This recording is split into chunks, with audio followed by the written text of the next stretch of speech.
मुझे साबित इस दुनिया में मैं अपनी जितनी भी संपत्ति है मैं दान कर दे दूंगा उस आदमी को जो मुझे साबित कर दे कि ये भगवान है। कोई भी किसी भी धर्म का कोई आदमी मुझे साबित कर दे कि ये भगवान है और मुझे मेरे साक्षात दर्शन करा दे, मैं अपनी सारी संपत्ति उसको दान कर दूंगा।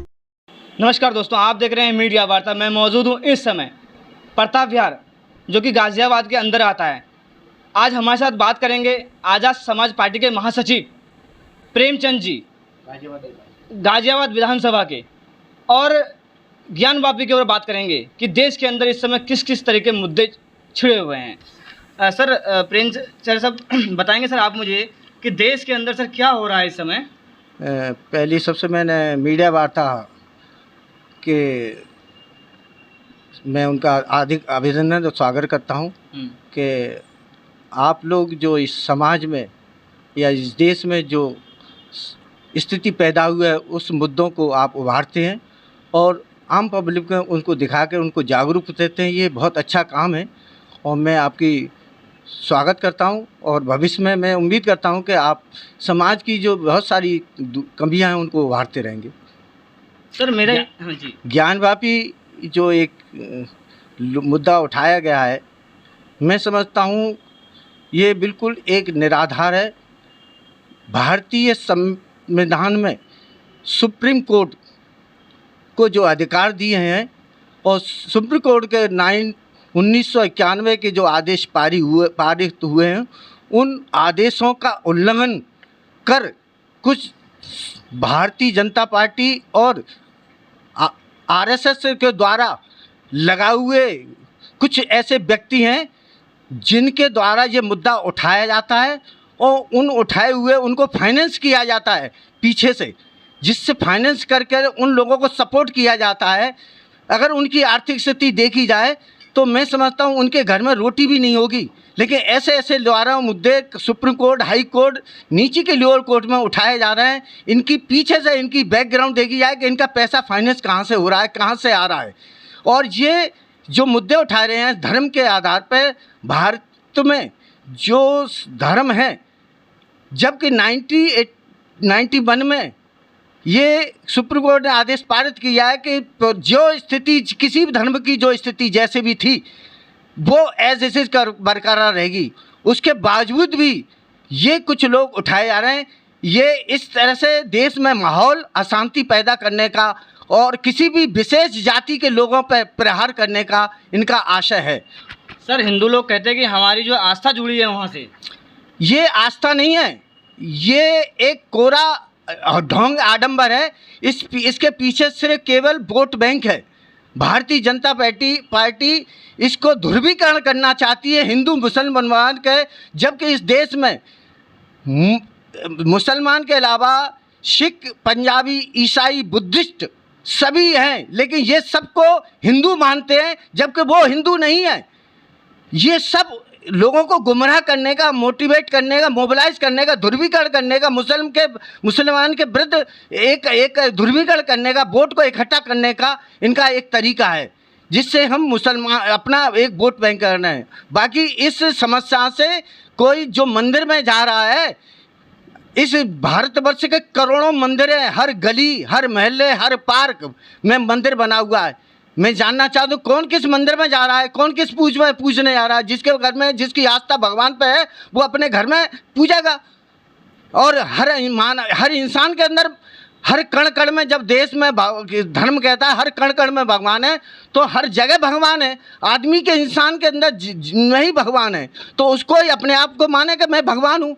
और भगवान ही के रूप में जो भी इस देश में महापुरुष हुए हैं, इस देश में जो भी महापुरुष जिनको पूजा जा रहा है, वो सिर्फ मानव के रूप में ही पैदा हुए और उन्हें अच्छे कार्य किए तो उनको भगवान का दर्जा दे दिया जाता है। आपका कहने का मतलब कोई भगवान नहीं है? भगवान कोई दृश्य नहीं है, भगवान कोई नहीं है, ये प्रकृति है।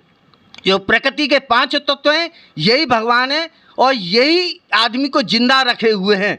अगर कोई भगवान है तो मैं ये साबित कर कोई मुझे साबित, इस दुनिया में मैं अपनी जितनी भी संपत्ति है मैं दान कर दे दूंगा उस आदमी को जो मुझे साबित कर दे कि ये भगवान है। कोई भी किसी भी धर्म का कोई आदमी मुझे साबित कर दे कि ये भगवान है और मुझे मेरे साक्षात दर्शन करा दे, मैं अपनी सारी संपत्ति उसको दान कर दूंगा। सर भगवान को देख थोड़ी ना सकते हैं आप, कैसे? नहीं तो ये जब हमारी सब देख नहीं सकता, वो हमें नहीं देख सकता, ना हमारी कोई समस्या का समाधान कर सकता। अच्छा तो एक बात है, ये हवा चलता है, हवा को देखा आपने? हवा जो वही प्रकृति है, यही तो भगवान है। महसूस कर सकते हैं ना? हाँ, ईश्वर महसूस करते हैं, तभी तो मैं प्रकृति के जो चार पांच तत्व हैं, ये पांचों तत्व ही भगवान, जिसके बगैर इंसान जीवित नहीं रहता। हवा के बगैर अगर कितने भगवान बैठा दिए या देश के सारे भगवान बैठा दो और एक आदमी को संदूक में बंद करके ताला लगा दो, बंद हो, कितने भगवान बैठा दो, कोई उसको नहीं बचाता, क्योंकि उसकी हवा बंद हो जाएगी, ऑक्सीजन बंद हो जाएगी, मर जाएगा। सर ज्ञानवापी मस्जिद के ऊपर एक छोटा सा टिप्पणी किया गया रतन लाल जी के द्वारा, सर उस पर क्या कहना चाहेंगे? जो एक छोटी जाति से आते हैं और लोगों ने बहुत बड़ा विरोध प्रदर्शन किया, उनके पुतले जलाए गए। ये बड़े दुर्भाग्य की बात है कि इस भारतवर्ष में हर इंसान को अपनी बात रखने का अधिकार है। बिल्कुल, और बात, हाँ, स्वतंत्रता मिली है और सबको ये बात करने का अधिकार है। लेकिन कुछ लोग द्वारा जो इस तरह से किसी भी व्यक्ति पर एक आरोप लगा करके इस तरह से बात करके उस पर केस फाइल कर रहे हैं, ये भारतीय जनता पार्टी और आरएसएस द्वारा जो पाले जा रहे हैं लोग, जिनके द्वारा ये केस किया जा रहा है, आने वाला भविष्य ऐसा लगेगा कि इस देश में कोई विशेष बड़ा आंदोलन होगा। जिस तरह से इस देश में लंका में जो आंदोलन हो रहे हैं, मार काट हो रही है, आने वाला अगर इस चीज़ को नहीं रोका गया, सरकारों ने इस पर प्रतिबंध नहीं लगाया, इस पर नहीं रोका गया, तो श्रीलंका से भी तरह जहाँ पे मारकाट और आंदोलन शुरू होगा बहुत तेज़ी से, और जिसको कोई नहीं रोक सकता। क्योंकि जब जनता आक्रोश होती है और जनता जब गुस्से में आती है और सरकारें उसकी तरफ उनकी समस्याओं को ध्यान नहीं देती, तो सत्ता को पब्लिक उसके हाथ में, क्योंकि सत्ता पब्लिक के द्वारा सत्ता चुनी गई है, उस पब्लिक की बात को सत्ता सरकारें नहीं चुनेंगी, तो निश्चित रूप से उसमें अंदर एक आक्रोश होगा और एक आंदोलन होगा और कोई ना कोई मारकाट की शुरू स्थिति पैदा होगी। सबसे आगे बताते कि मोदी जी जो है सब देशों में जाते हैं और सबसे अच्छा देश हमारा इस समय भारत है। देखिए, मोदी से मैं ये करूँगा, ये भारत सरकार की जितने भी प्रतिष्ठित पदों पर बैठे हुए हैं, भारतवर्ष बुद्ध का देश है और बुद्ध के यहाँ बुद्ध का ही शासन था और बुद्ध के शासन में ही यहाँ जब कोई यहाँ का प्रतिनिधि किसी देश में विदेश में जब जाता है तो कभी ये नहीं कहता कि मैं राम, कृष्ण या सीता या विष्णु के देश से आया हूँ।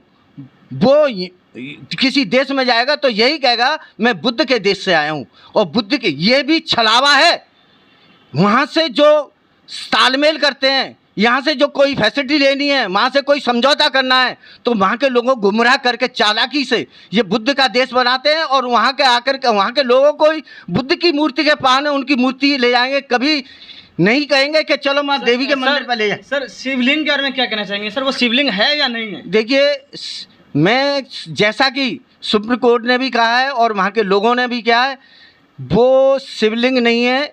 मेरा जहाँ तक मैंने देखा है और मैंने जहाँ तक फोटोग्राफ में देखा है, वो शिवलिंग नहीं है। अगर शिवलिंग है तो क्या आज जब इतना वर्ष होने के बाद उस शिवलिंग की किस लोगों ने आज तक उस पर क्यों नहीं उस पर कोई भी कार्रवाई करी? बताते नहीं कि जो पहले के राजा महाराजा थे उन्होंने तोड़वा के मंदिर नहीं, मस्जिद बना दिया। ऐसा नहीं। जो लोगों ने उस समय जो भी किया, जो परिस्थितियां थी, मुगल साम्राज्य था और उन्होंने जो भी बुद्ध के आज अयोध्या में बुद्ध की मूर्तियां निकली हैं, जहाँ जहाँ बुद्ध की मूर्तियां निकल रही हैं, क्या भारत उत्तर प्रदेश सरकार में माँ बुद्ध विहार या बुद्ध स्तूप या बनवाए हैं? अगर कोई माँ एक धर्म का शिवलिंग निकल रही है तो माँ उसकी शिव की वहाँ पूजा होनी चाहिए। जहाँ बुद्ध की मूर्तियाँ, बुद्ध स्थाप निकल रहे हैं तो माँ बुद्ध के बुद्ध विहार नहीं बनना चाहिए किसी एक विशेष धर्म के लोगों को। जबकि भारतवर्ष में सभी धर्मों को समान अधिकार है, तो सभी धर्मों का सम्मान बराबर होना चाहिए। धन्यवाद सर, धन्यवाद। नमस्कार दोस्तों, जैसा कि आपने देखा हमने प्रेमचंद जी से बात किया और उन्होंने कहा कि सिर्फ ये राजनीति है और कुछ नहीं, क्योंकि जहाँ गौतम बुद्ध का अगर मूर्ति निकलता है वहाँ बात नहीं करते हैं, ये सिर्फ मंदिर करते हैं। कहीं भी इनको कुछ छोटा सा कोई नुकसान मिल जाए उसको बहुत बड़ा मुद्दा बनाते हैं और महंगाई से लोगों को भटकाने का एक ये जरिया है। आप देख रहे हैं मीडिया वार्ता। अगर आपको वीडियो हमारी अच्छी लगी तो आप कमेंट करके ज़रूर बताएंगे कि ये वीडियो कैसी लगी हो। हमारे चैनल को